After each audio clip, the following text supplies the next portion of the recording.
Meus queridos amigos, amados irmãos, que a graça e a paz de Deus e também do seu Filho amado Jesus Cristo seja com todos vocês. Nós vamos trazer aqui um comentário da lição 5. A leitura bíblica é Atos Apóstolos, capítulo 4, verso 32 ao verso 34. O verso 32 diz dessa maneira: e era o coração e a alma da multidão dos que criam. E ninguém dizia que coisa alguma do que possuía era sua própria, mas todas as coisas lhe eram comum. Então, uma igreja cheia de amor, nós vamos ver que haverá uma unidade, porque não existe relacionamento saudável se não houver o que? Uma unidade. E a base dessa unidade é o amor. E quando nós falamos de amor, não é um amor, sentimento meramente humano. Porque quando nós nascemos, nós vamos aprender na prática o que é amor. Então, no relacionamento familiar, nós descobrimos o amor, que é o amor estorge, é o amor do afeto, do filho para com os pais, dos pais para com o filho. Embora esse amor ele seja algo bom, mas ainda assim esse amor ele é falho, porque ele é egoísta e ele é individualista. Então, por parte dos pais aos filhos favoritos, entre os irmãos há aqueles que acham que são superiores aos outros, uma busca de conflito entre eles para ter mais espaço ou ser aceito. Então esse é o primeiro amor que nós conhecemos, né? É a primeira face das 4 facetas do amor na língua grega, o amor estorge. O segundo tipo de amor que nós descobrimos na nossa trajetória está relacionado ao amor da afinidade, do companheirismo, que nós descobrimos ali quando nós nos adentramos à escola, né? Aqueles a quem nós nos identificamos, que têm os mesmos gostos, as mesmas preferências. Esse amor é chamado no grego de filia. Alguns vão dizer o verbo phileo. Então, é o segundo amor que nós descobrimos. Mas esse amor ainda, ele não é perfeito. O amor da amizade, porque há o quê? A traição, há a disputa dentro desse contexto, né? Aqueles que não faz parte da sua preferência, você acaba rejeitando. Então, a segunda faceta do amor que nós descobrimos, né, que seja o amor da amizade, ainda é falho. E tem o terceiro tipo de amor que nós descobrimos na nossa caminhada, que é o eros, é o amor da efetividade, é o amor da relação sexual entre um homem e uma mulher.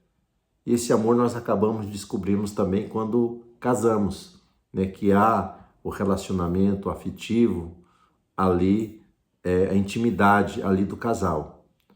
Então essas 3 facetas, tanto o storge, a filia e o eros, são amores que são imperfeitos, porque eles não são puros.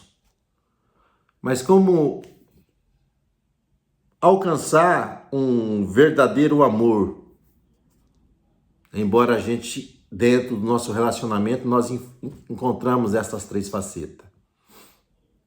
Existe um quarto termo dentro do grego, que é chamado de ágape, que é o amor perfeito, o amor fraternal, que pode existir entre os homens. Embora alguns tentam, no esforço humano, exercer essa prática, nós vamos ver que o homem ainda falha. Mas esse amor, ele é um amor divino, é um amor elevado, é um amor que é altruísta, É um amor cheio de compaixão, generosidade, bondade, misericórdia, perdão. Esse é o amor perfeito. Que Paulo, escrevendo aos Coríntios, Paulo vai dizer que, ou melhor, aos Romanos, que esse amor ele é derramado em nossos corações pelo Espírito Santo. Então, dentro dessas quatro faces do amor, o amor ágape é o amor que nós vamos ver que estava sendo manifestado dentro da igreja de Jerusalém, nesse contexto que eu disse para vocês, Atos 4, 32 ao 37.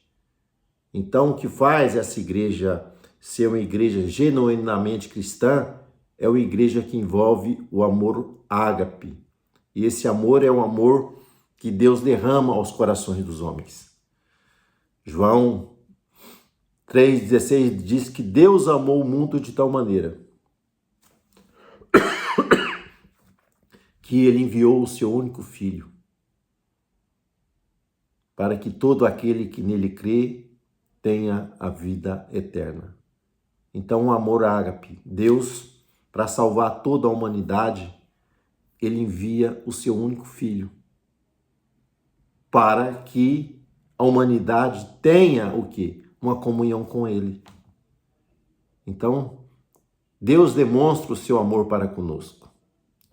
Eu comentando com um jovem, ele disse que foi assistir um filme que está passando agora, o Quarteto Fantástico, e ele disse que o casal lá, o Senhor Fantástico,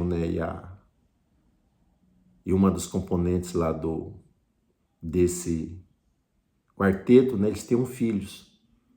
E aí, nesse cenário, a Terra é invadida por um inimigo, e o meio de preservar a humanidade é entregando o seu filho para esse soberano que vem sobre a Terra, Mas, segundo ele, nesse filme, esse quarteto, esse casal resolve sacrificar toda a humanidade porque não quer entregar o seu filho,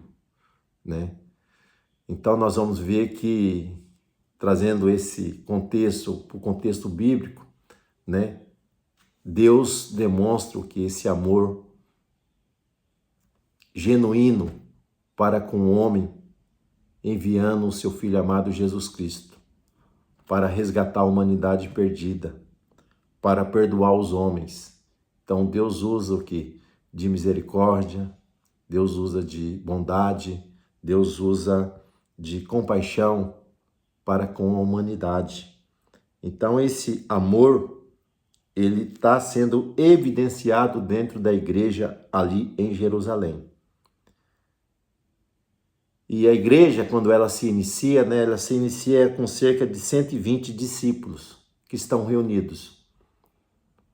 Mas, passando-se alguns dias, nós vamos ver que a igreja, ela chega a ter cerca de 5.000 pessoas congregando. Olha só, de 120 para 100. Então, uma igreja genuinamente cristã, sendo muito ou sendo poucos, ela mantém a essência do amor. Então, mesmo sendo pequena, ela tinha essa essência. E ela crescendo, ela continua o quê? Com esse mesmo padrão, aonde a generosidade, a compaixão, o amor, a fraternidade, a solidariedade, ela existe nesse ambiente da qual Cristo reina. Então, os grandes problemas de um crescimento de uma igreja está relacionado com a perca o quê? Do amor divino, do amor ágape. E esse é o desafio, né, para muitas igrejas, manter o quê? O amor cristão evidenciado nos relacionamentos. Então, uma igreja unida, o amor ágape, ele se manifesta. Se manifesta como? Nós vamos ver que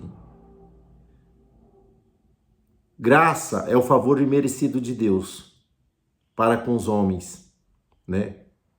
É Deus nos amar e nos resgatar sem nós merecermos. Então, esse amor, essa graça de Deus é manifestada em nós. Então, dentro de uma comunidade, quando essa graça, esse amor, ela é manifestada no coração dos cristãos, nós vamos ver que há o que? A quebra da acepção de pessoas. Há o rompimento que com o partidarismo, o grupinho, porque todos se sentem o que? Uma família, unidas ali. Então, esse amor, ele leva o quê? A suportar uns aos outros, a sermos perdoadores. O texto diz, verso 33, que os apóstolos davam com grande poder testemunho da ressurreição. Então, a manifestação do poder de Deus é manifestado em um ambiente onde é propício o quê? A manifestação do Espírito Santo. E o Espírito Santo vai manifestar em uma igreja que é banhada pelo amor de Deus. Que Deus derramou e ela verdadeiramente se deixou ser envolvida com esse amor. Então, favor imerecido. Então, a graça gerou o quê? O mesmo sentimento que há em Cristo Jesus nessa comunidade. Eles tinham esse sentimento de gratidão. Eram gratos a Deus porque achavam, né, que eles não tinham nenhum mérito para isso, mas que Deus o havia resgatado, o havia os amado. Logo agora eles praticavam esse mesmo ato para com as outras pessoas. Então a manifestação da graça leva à manifestação desse amor, esse amor solidário, esse amor que busca o quê? O benefício do outro, não esperando nada em troca. Então na igreja de Jerusalém não havia um nivelamento social. Todos tinham tudo em comum, possuíam as mesmas condições. Onde há amor, não haverá grupinho, não haverá acepção de pessoas. E a igreja de hoje precisa voltar para os primórdios do quê? Do cristianismo. Porque em alguns lugares a pessoa vale por aquilo que ele tem, não por aquilo que ele é. Então, havia o quê? Um compartilhamento o quê? De bens entre essa comunidade. Então não havia lugar para o materialismo. Então hoje as pessoas só querem receber, mas elas não querem dar. Elas não querem o quê? Se doar ou procurar ajudar. Cada um acaba buscando o que é seu, mas na igreja primitiva não era assim. Cada um procurava atender a necessidade um dos outros. Então, que Deus nos ajude, né, a termos esse amor derramado em nossos corações e nós verdadeiramente possamos ser identificado como verdadeiros discípulos de Jesus. Porque Jesus disse, olha, vocês serão meus discípulos, se verdadeiramente amarem uns aos outros. E nós vemos aqui dentro desse texto, que nós lemos, Atos 4:32. E era um o coração e a alma da multidão dos que criam. Por quê? Porque o amor de Deus havia sido verdadeiramente derramado sobre esta igreja e ela estava encharcada por este amor e era refletido em suas ações. Então, um grande desafio de nós como cristãos é vivermos essa verdade do Evangelho, da qual havia na igreja primitiva, aonde ninguém tinha necessidade de coisa alguma. Então não há igreja cristã verdadeira sem essa identificação. Uma igreja que ama um aos outros. Então que Deus vos abençoe, que Deus vos guarde. Até uma próxima oportunidade, Deus assim permitindo.